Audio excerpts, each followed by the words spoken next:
Bienvenidos a nuestro seminario web para agricultores sobre la inocuidad de alimentos. Este es un repaso de temas relacionados con la inocuidad de alimentos del Departamento de Agricultura de los Estados Unidos. Este proyecto se les está presentando gracias a nuestros contribuidores, el doctor Keith Schneider de la Universidad de Florida, la doctora Michelle Daniluk, que también es profesora en la Universidad de Florida, Billy Mitchell, gerente de fincas de la organización Working Farms Fund, Scott McClure, que trabaja para el Departamento de Agricultura del Estado de la Florida, el doctor Chris Gunter, que es profesor y jefe del Departamento de Horticultura de la Universidad de Florida, Trevor Gilbert, que es experto en la inocuidad de frutas y verduras del US Food and Drug Administration, por su nombre en inglés. Y mi nombre es Juan Carlos Rodríguez. Yo trabajo para Flora Organic Growers. También queremos agradecer a nuestros colaboradores, el Departamento de Agricultura y su oficina del National Institute of Food and Agriculture, la Universidad de Florida, el FDA, como ya mencioné, y el Centro Sureño, que es parte de las capacitaciones de inocuidad de alimentos y asistencia técnica, al igual que el Departamento de Agricultura del Estado de la Florida.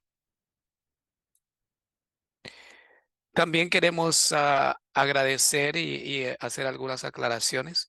Esta serie de seminarios web cuenta con el apoyo, una vez más, del Food Safety Outreach Program Grant del Departamento de Agricultura de los Estados Unidos. El contenido es la responsabilidad de los autores y no representa la opinión oficial de la USDA. Este seminario web no constituye asesoría legal. Si usted desea información específica sobre las regulaciones de estas regulaciones, contacte a un abogado. Como mencionaba, en estos seminarios web vamos a abarcar algunos temas. Este primer seminario es un repaso de la microbiología de los patógenos transmitidos por los alimentos. También vamos a repasar el uso de agua de post cosecha en la finca, las lecciones aprendidas de los agricultores. También brindaremos en otro seminario un repaso de los controles preventivos y cómo prepararse para las revisiones de una auditoría en las fincas. Este primer seminario web, de nuevo, es un repaso de la microbiología de los patógenos de los alimentos.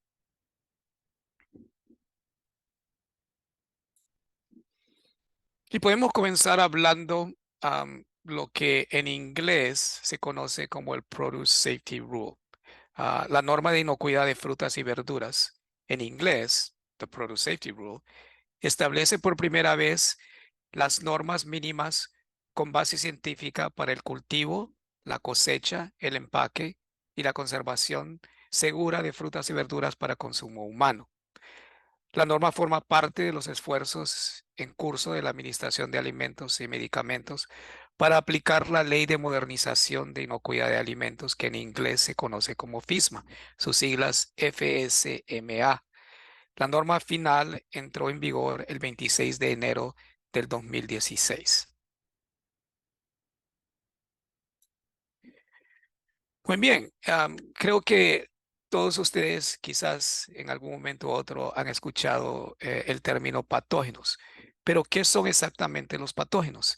En el sentido más amplio, un patógeno es todo aquello que puede producir una enfermedad. Un patógeno también puede denominarse agente infeccioso. El término patógeno comenzó a utilizarse en la década de 1880. El término se utiliza para describir un microorganismo o agente infeccioso como un virus, una bacteria, un protozoo o un hongo.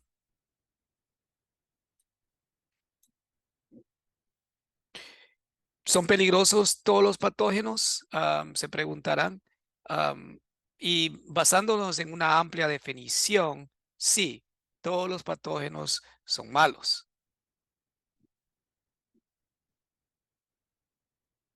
¿Qué es un microorganismo? Se preguntarán.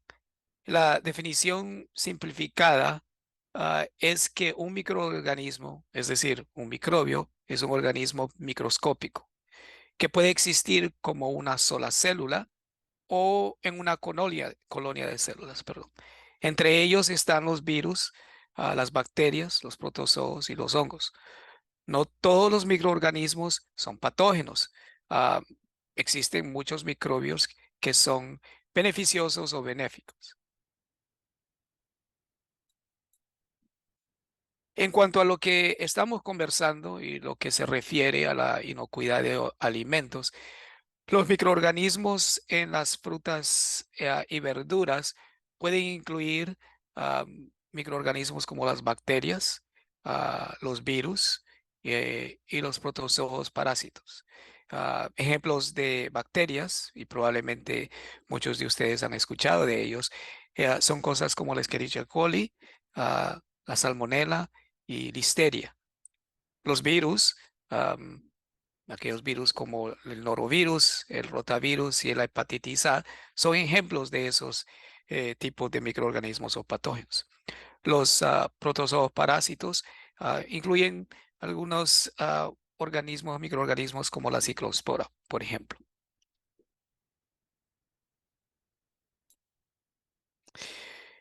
Em, Nosotros como organización que brinda apoyo a los agricultores frecuentemente recibimos preguntas de estos agricultores, estos productores, am, queriendo enterarse sobre temas, como en este caso la inocuidad de alimentos. Una de las preguntas frecuentes que recibimos es, ¿qué cultivos son más susceptibles a estos tres patógenos principales que estamos hablando? Y esta es una pregunta interesante, ya que debido al uso de la palabra susceptible, yo diría que ningún cultivo es más susceptible a estos patógenos. Pero lo que sí diría es que vemos cultivos, perdón, am, que están asociados con mayor frecuencia con diferentes patógenos. Así que cuando pensamos en brotes, por ejemplo, de Escherichia coli, tendemos a pensar en verduras de hojas verdes, como la espinaca, por ejemplo. Casi vemos anualmente dos o quizás tres veces al año brotes de Escherichia coli asociados con este tipo de verduras de hoja verde. Y usualmente que ocurren en la costa oeste.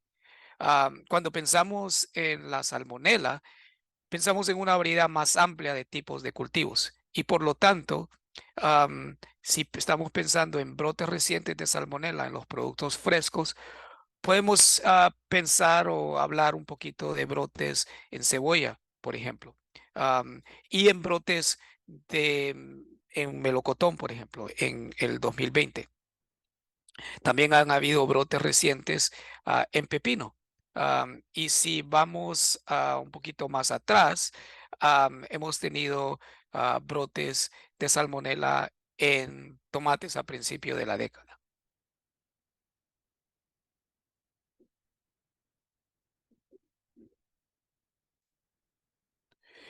Otra pregunta que nos hacen con cierta frecuencia es cómo pueden los agricultores realizar pruebas de detección de algunos de estos microorganismos, por ejemplo, Escherichia coli, Salmonella o Listeria.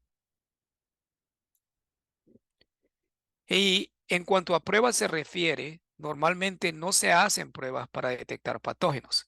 Estas pruebas suelen ser bastante caras y es como buscar lo que dice el dicho, una aguja en un pajar.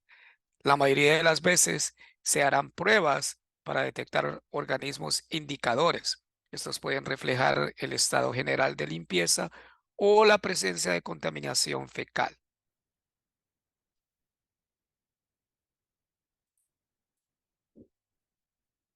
¿Qué es la especie Listeria? Es otra pregunta que a veces nos hacen y que probablemente ustedes también se están haciendo. Listeria es un organismo que nos preocupa. Y en este caso específicamente es la Listeria monocytogenes. Existen dos grupos principales de Listeria, con hasta 20 especies, pero solo la Listeria monocytogenes es una causa importante de enfermedad transmitida por los alimentos. ¿Cómo se realizan pruebas de detección de listeria? Existe la posibilidad de que esté presente o no. Si se realizan pruebas y no se encuentra el patógeno, eso es bueno. Pero se dan las condiciones necesarias para la supervivencia o supervivencia de listeria. Esto podría significar que los procedimientos de limpieza necesarios para eliminar la listeria, ya sea Listeria monocytogenes u otras especies de listeria, no están funcionando. Y lo mismo ocurre también con la Escherichia coli. Dar positivo no significa que haya un patógeno presente. Significa que hay material fecal presente y que la posibilidad de que haya patógenos fecales asociados es mucho mayor. Ahora, se preguntará, ¿cuáles son las condiciones para que exista un crecimiento, una reproducción bacteriana? Hay varios factores que contribuyen a la persistencia, supervivencia y transmisión de patógenos bacterianos en los productos frescos como verduras, frutas y verduras. Ellos incluyen tiempo, temperatura, la humedad, el tipo de alimento, por ejemplo, y el pH.